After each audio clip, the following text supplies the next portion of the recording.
نحمده ونصلي على رسوله الكريم. اما بعد، د شریعت غږ رادیو محترم اوریدونکو، السلام علیکم ورحمة الله وبرکاته. په دې هیله چې تاسو به جوړ روغ خوش او خوشحاله یاست. د اسلام د تاریخ خپرونه همدا اوس راپیل سول. په دې هیله چې د خپرونې تر پای شیبو به راسره ملتیا کوئ. د هشام بن عبدالملک په زمانه کې اسلامي لښکرو رومي پوځونو ته په پرله پسې ډول ماته ورکړه. د حضرت امیر معاویه رضی الله تعالی عنه له زمانې راهیسې پر رومي ښارونو د حملو لپاره د یخنۍ او ګرمۍ پوځونه ټاکل سوي وه. دغه پوځونو به په دواړو موسمونو کې پر قسطنطنیه او د قیصر پر ښارونو یرغلونه کول. همدا لامل و چې رومیان د مسلمانانو څخه په ویره کې وه. د هشام بن عبدالملک په زمانه کې به معاویه بن هشام، سعید بن هشام، سلیمان بن هشام، مسلمه بن عبدالملک، مروان بن محمد، عباس، ولید او د نورو شهزادګانو تر قومندې لاندې پر رومي ښارونو حملې کول کېدلې. له دغو شهزادګانو سره به د عبدالله بطال او د عبدالوهاب بن بخت او نور مشهور پهلوانان او قومندانان وه چې د زړورتوب او شجاعت پرتمې د رومیانو په زړونو کې ناسو. رومیانو ته د هشام بن عبدالملک په زمانه کې ډیر زیانونه واوښتل او هیڅکله د مسلمانانو په مقابله کې بری ترلاسه نه کړی. په اندلس هسپانیه کې هم د عبدالله بن عقبه کارنامې د اروپایي عیسویانو او د عیسوي شاهانو د ویرولو لپاره کافي وې او تل به د مسلمانانو څخه په ویره او طرحه کې وه. په حجاز، یمن او نورو سیمو کې هم امن او امان قائم. له حسین بن علی بن ابي طالب رضی الله تعالی عنه سره چې څه په کربلا کې او له عبدالله بن زبیر رضی الله تعالی عنه سره چې څه په مکه کې د امویانو د حکومت له اړخه وصل او تر دې وروسته چې حجاج او نورو اموي والیانو په عراق او نورو ځایونو کې څه کارونه ترسره کړي وه، دغو چارو د اسلامي نړۍ د ټولو خلکو په زړونو کې اغیزه پیدا کړه. هغه دا و چې د خلکو په زړونو کې له امویانو سره بغض او کینه پیدا سوه او د خلکو له زړونو د امویانو سره اخلاص ووتی. د هشام بن عبدالملک د حکومت 20 کلنه دوره په څرګنده د امن او آرامۍ دوره وه. اوس په حجاز او عراق د حجاج او ابن زیاد په څیر سخت زړي او جابره حاکمان هم نه وه. بنو هاشمو ته به په کراره د خپلې بربادۍ او د امویانو د بریالیتوبونو خیال ورتلی.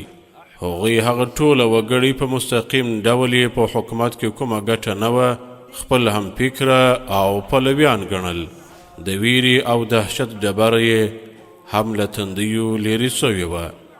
په همدې خاطر بنو هاشمو د امویانو د حکومت د له منځه وړلو او په خپله د حکومت د ترلاسه کولو ټینګه اراده کړې وه. د حضرت عثمان رضی الله تعالی عنه او حضرت علی کرم الله وجهه له زمانې راهیسې هغوی تجربه درلودل چې د حکومت په له منځه وړلو کې تر تورې او زور بل شی ښه نسی کولی. په همدې خاطر د پټو چلونو او چمنو لړۍ پټه ساتلې وه. دغه کار د بني هاشمو دوو کورنیو په یو وخت کې په جلا ډول پیل کړي، یعنی د علی رضی الله تعالی عنه او عباس بن عبدالملک اولادونو دغه کار پیل کړی وو. د عباسیانو د هڅو یادونه به وروسته کیږي. دا مهال د علویانو یعنی فاطمیانو د یو کوشش یادونه په نظر کې ده. د مخه وویل سول چې یوسف بن عمر ثقفي د هشام بن عبدالملک له لوري د عراق والی ټاکل سوی و. د امارت په زمانه 122 هجري قمري کال کې زید بن علی بن حسین بن علی بن ابي طالب په پټه له خلکو څخه بیعت اخیستل پیل کړل. د ید کړل سوو لاملونو پر اساس څرنګه چې د امویانو محبوبیت دومره کمزوري سوی و چې زید بن علي تر ډیره حده بریالیتوب ترلاسه کړ. له زید بن علي سره په کوپه کې 15,000 کسانو بیعت وکړی. کوم خلک چې له تیرو حالاتو څخه خبر وه هغوی زید بن علي له خروج څخه منع کړی او د انتظار کولو مشوره یې ورکړه. خو زید بن علي د هغوی مشوره عملي نه کړه. هغه په کوفه کې خروج وکړی. یوسف بن عمر ثقفي د دغه بغاوت د غلي کولو هڅه وکړه. تر جګړې خبره ورسېده. کوفیانو چې څرنګه حسین بن علي او مصعب بن زبیر رضی الله تعالی عنه ته دوکه ورکړې وه همدغسې یې زید بن علي ته هم دوکه ورکړه. کله چې د تورو وهلو او شجاعت ښکاره کولو وخت راغلی نو هغوی له زید بن علي سره د شاګردانو په څېر رویه پیل کړه. له هغه څخه یې پوښتنه وکړه چې تاسو لومړی دا ووایاست چې حضرت ابوبکر صدیق رضی الله تعالی عنه او حضرت عمر فاروق رضی الله تعالی عنه ستاسې په نظر څنګه وه؟ هغه وویل ما په خپله کورنۍ کې هیڅوک و دغو دوو شخصیتونو ته په بدو ویلو نه دي لیدلي. کوفیانو ورته وویل په داسې حال کې چې ستاسې کورنۍ د خلافت اصلي حقداره وه او د دغو دواړو شخصیتونو پر خلیفه کېدلو هغوی خفا او ناراضه نه سول، نو اوس که امویان ستاسې پر ځای په خلافت قبضه کړې ده نو تاسو ولې هغوی ته بد وایاست او له هغوی سره جنګ کوئ؟ دا یې ورته وویل بیعت یې مات کړی او ورڅخه ولاړل. زید بن علي رضی الله تعالی عنه هغوی ته د رافضي خطاب ورکړی. یوازې 220 کسان له زید بن علي سره پاته سول. له دغو 220 کسانو سره زید بن علي د یوسف ثقفي له 100,000 لشکر سره مقابله وکړه. لنډه دا چې د کوپې په کوڅو کې د یوه سړي کور ته ورغی.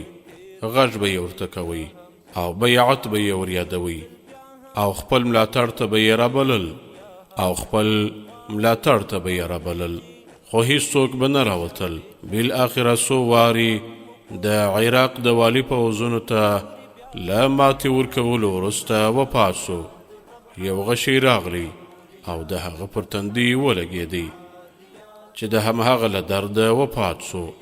یوسف بن عمر ثقفي د هغه سر پرې کړی او په دمشق کې یې هشام بن عبدالملک ته ولېږي. د زید بن علي زوی یحیی بن زید د خپل پلار تر مړنې وروسته لومړی د ننیوا په لوري ولاړی او ځان یې پټ کړلی. بیا یې خپل ځان و خراسان ته ورسوي. د زید بن علي دغه هڅه د چټکتیا او ناعاقبت اندېښنې له امله ناکامه سوه، خو عباسیانو ورڅخه ګټه پورته کړه. هغوی ډیر احتیاط کوي او زیات لیرې فکر کولو ته مایل سول او هغوی د دې خبرې اټکله هم نو کړي چې اوس په اسلامي نړۍ کې د امویانو د اقتدار او ځواک اندازه په کوم حد کې ده. د زید بن علي وفات نور وګړي هم د بني هاشم لوري ته مایل کړل، ځکه چې هشام بن عبدالملک د زید بن علي پرې کړل سوي سر د دمشق پر دروازه وزړوي او د ده نور ملګري هم په دار کړل چې په کلونو کلونو هلته رازړېدل او خلک به یې له امویانو څخه متنفر کول او د بنو هاشمو پلویان به جوړېدل. سلیمان بن عبدالملک او نور امویانو خلفاو د ابو هاشم بن محمد حنفیه بن علي بن ابي طالب ډېر عزت او درناوی کوي، خو د نورو امویانو له هغه سره د هاشمیتوب له امله کینه وه او هغه هم له زړه څخه د امویانو د حکومت پای ته رسېدل او د هاشمیانو واکوال کېدل غوښتل. د هغه کوشش یوازې تر دې حده و چې هغه به کله په خپلو پیروانو کې څوک اهل او پوه سړی وموندی نو هغه به یې له خپلو خیالاتو څخه خبروي او دغه ډول خلک هغه لږ نه بلکې زیات شمیر پیدا کړل چې په عراق، حجاز او خراسان کې اوسېدل. محمد بن علي بن عبدالله بن عباس بن عبدالملک هم د امویانو د حکومت د له منځه وړلو او د عباسي حکومت د قایمولو په فکر کې مصروف و.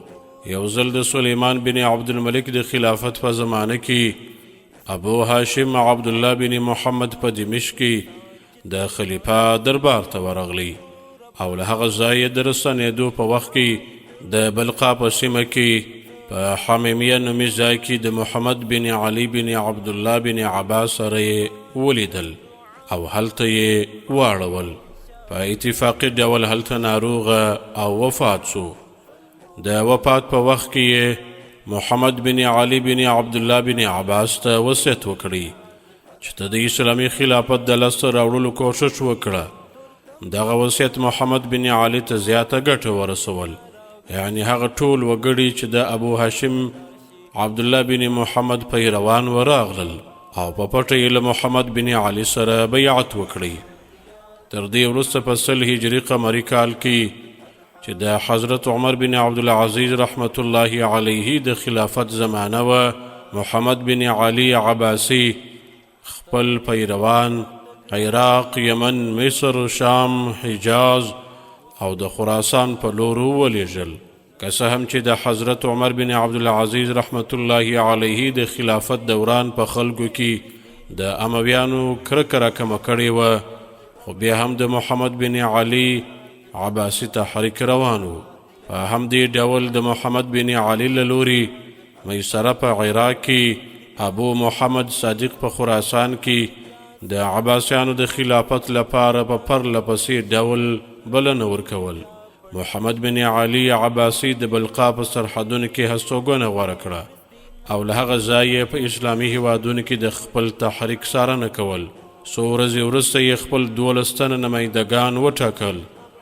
څلورو خواو ته یې په اسلامي هیوادونو کې خپاره کړل. دغو خلکو په هر ځای کې بریالیتوبونه ترلاسه کړل. په 102 هجري قمري کال او په بل روایت په 104 هجري قمري کال کې ابو محمد صادق له خراسان څخه د هغه ځای څو تنه اغیزمن کسان چې د هغه بلنه یې منلې وه له ځانه سره محمد بن علي عباسي ته راوستل. په دغو ورځو کې محمد بن علي خپل هغه زوی چې عمر یې 15 ورځې و له ځانه سره راوړی. د خراسان څخه راغلو خلکو ته یې وویل چې همدغه به ستاسې سردار وي. دغه هلک عبدالله صفاه و.